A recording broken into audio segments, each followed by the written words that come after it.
Nashik road police ठाण्याच्या हद्दीतील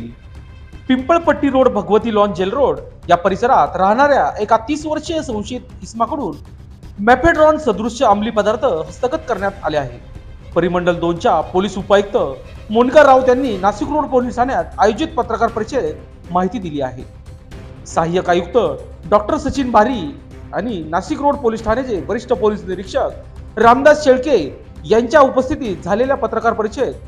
उपायुक्त मोनिका राऊत यांनी दिलेल्या माहितीनुसार अटक केलेल्या संशयित तरुणाचे नाव सागर रामदास शिंदे, वय वर्ष 30, व्यवसाय चालक, राहणार Pimpalpatti road Bhagwati lawn jail road Nashik असे असून त्याच्याकडून